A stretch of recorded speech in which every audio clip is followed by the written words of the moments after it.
हमें स्टार्टिंग में ये नहीं पता था कि दवाई कैसे देनी है, डॉक्टर से रेगुलर बात करते थे।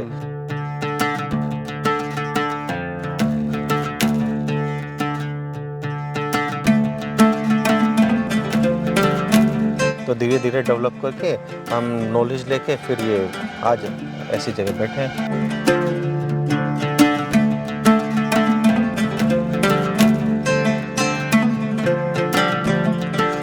तो हमारी मैक्सिमम इसकी कॉस्टिंग 25 लाख के आसपास की है, चुगाएं वाले एरिया की। नर्सरी के एसेट की वो और अलग है जी।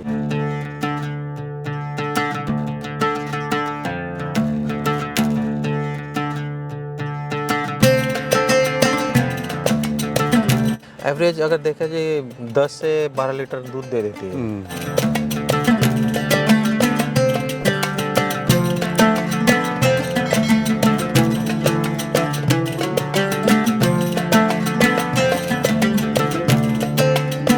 जितनी मेरी स्टडी है उसके अकॉर्डिंग कि भाई वो लैक ऑफ नॉलेज से बंद होते हैं या उसमें मैनेजमेंट आपका प्रॉपर नहीं है। आप सोचते हैं कि लेबर के भरोसे छोड़ दीजिए वो सब कर लेगा, तो वहाँ पे फेल हो जाएंगे।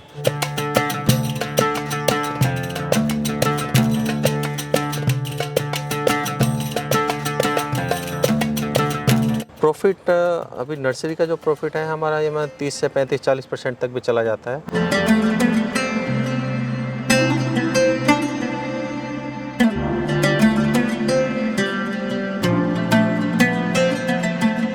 छोटे छोटे उसमें स्टार्ट कीजिए, पहले 2 लाइए, 3 लाइए, 4 लाइए, उसके बाद 1-1, 2-2 फिर बढ़ाते रहिए। जी।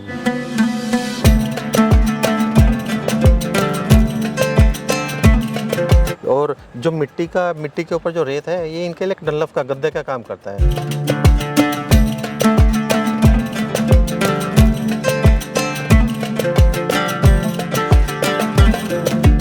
नमस्कार भाइयों, इंडियन फार्मिंग टेक्निकल चैनल में आपका एक बार फिर से स्वागत है। दोस्तों आज हम पहुंचे हुए गाजियाबाद में रमन मलिक जी के डेयरी फार्म पे प्लस नर्सरी फार्म पे।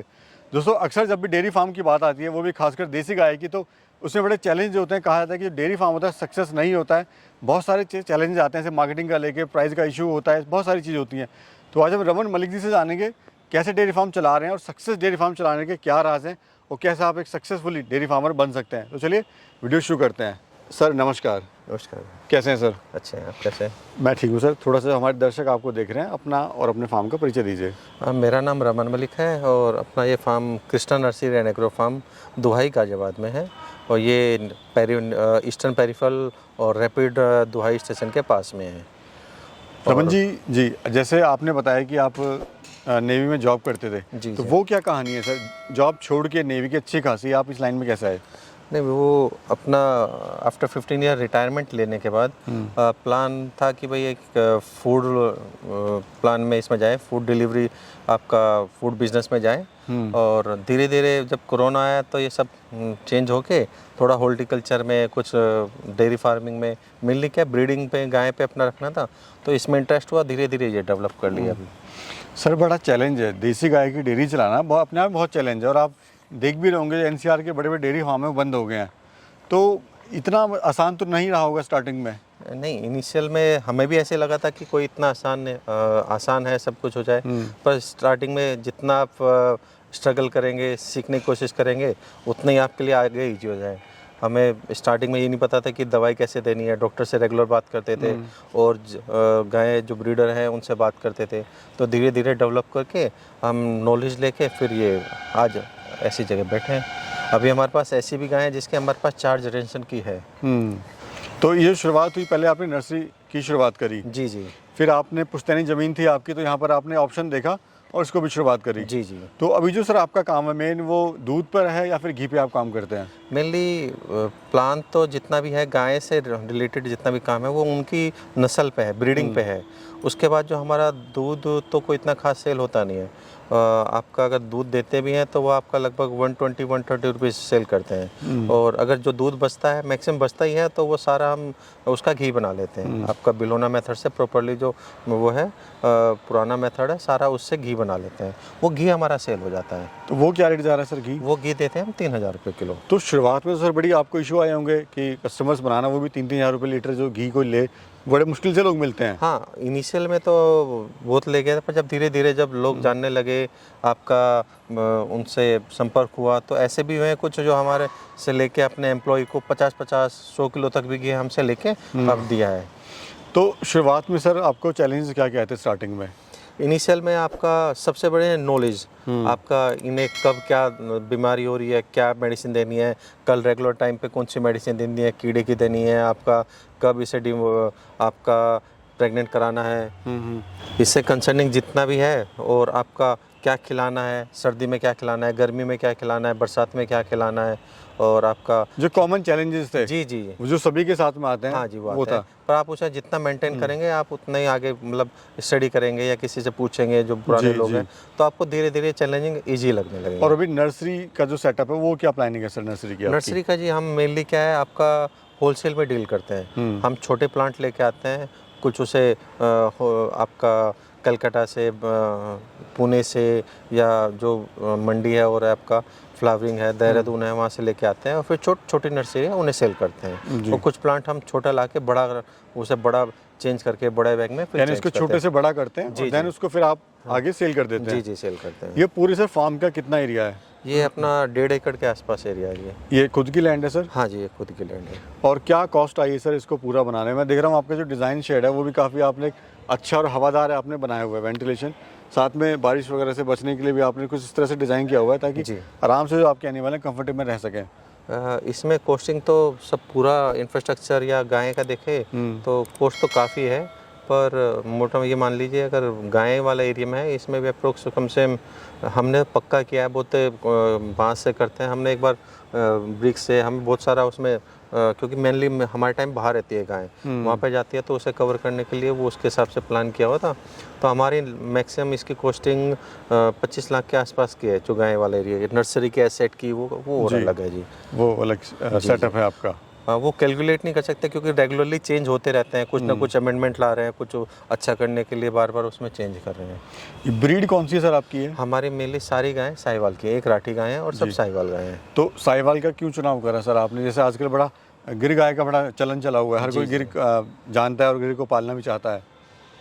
मेनली क्या है, अभी सब लोग सोचते हैं कि ये गिर अच्छा है, पर जितना हमने पिछले 4-5 साल से पहले हमने 6 महीने स्टडी किया कि कौन सी गाय रखनी चाहिए, क्या है उसका बेनिफिशियल है, क्या ड्रॉबैक है, तो हमने देखा इस एरिया के लिए साहिवाल से बढ़िया गाय कोई है ही नहीं। अपना नॉर्थ रीजन के लिए भाई आपका यूपी भी है, हरियाणा भी है, पंजाब भी है, राजस्थान भी है, इस एरिया के लिए आपका मेरे अकॉर्डिंग या जो कुछ ब्रीडर है अच्छे हैं, तो यहाँ के लिए सबसे अच्छा साहिवाल है। एक तो वो दुधारू नस्ल है जी, दूध में आपका गर्मी सर्दी बरसात हो सब में दूध में ऐसी रहेगी।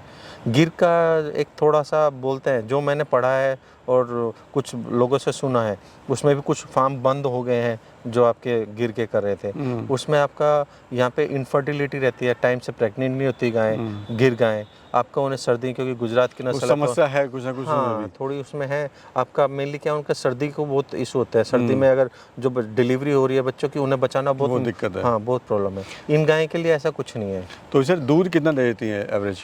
एवरेज अगर देखा जाए 10 से 12 लीटर दूध दे देती है एवरेज। अच्छा, और चारे वगैरह में क्या दे रहे हैं सर इनको आप? चारे में, हरे चारे में हमारे पास नेपियर है, आपका ज्वार थी, ज्वार अभी ख़त्म हो गई, अभी जई लगा दी है, जई अब अगले 15 से 20 दिन में स्टार्ट हो जाएगी।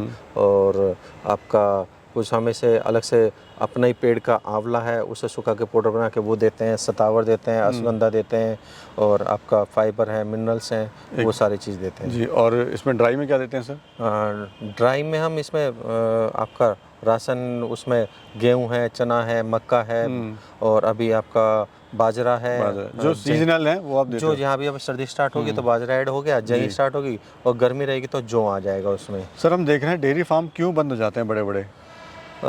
उसमें मेनली जितनी मेरी स्टडी है उसके अकॉर्डिंग कि भाई वो लैक ऑफ नॉलेज से बंद होते हैं, या उसमें मैनेजमेंट आपका प्रॉपर नहीं है। आप सोचते हैं कि लेबर के भरोसे छोड़ दीजिए वो सब कर लेगा, तो वहाँ पे फेल हो जाएंगे। अगर आपको उसमें खुद टाइम देना पड़ेगा। अगर हम यहाँ पर मैं अनअवेलेबल हूँ, मैं कहीं जा रहा हूँ, इधर उधर जा रहा हूँ, तो मेरे फादर हैं यहाँ पर, हम डेली आपका यहाँ पे डेयरी में, नर्सरी में 2 से 3 घंटा फादर का देते हैं। मैं तो फुल टाइम रहता हूँ यहाँ पर, अगर मैं नहीं हूँ तो फादर भी इन्वॉल्व रहते हैं। सर ऑल ओवर प्रॉफिट कितना आप ले लेते हैं इन सब चीज़ों से?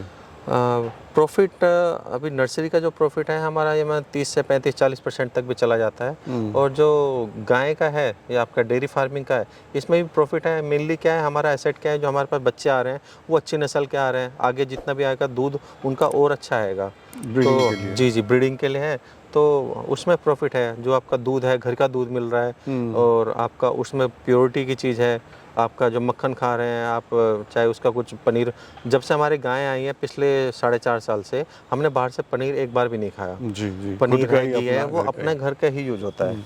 सर कोई कैसे शुरुआत करे डेयरी फार्म की, थोड़ा सा बताइए। अगर किसी को शुरुआत करनी है, मतलब इनिशियल करनी है, पहले उससे थोड़ा ट्रेनिंग लीजिए, उससे समझिए कि गाय कैसे है, चाहे फार्म से समझिए या आप कोई कोचिंग दे रहा है उनसे समझिए।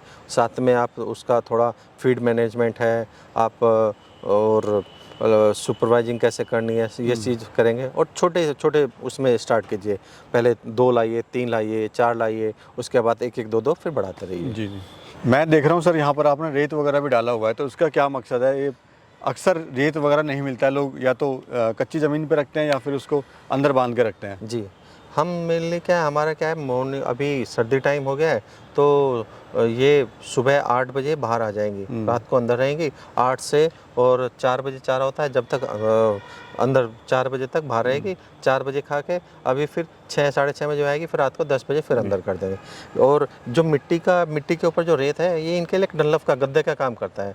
अभी हम सोचे कि भाई अगर खाली से पक्की ज़मीन पर रखेंगे तो पैर पे स्ट्रेस है, काफ़ी वो रहेगा।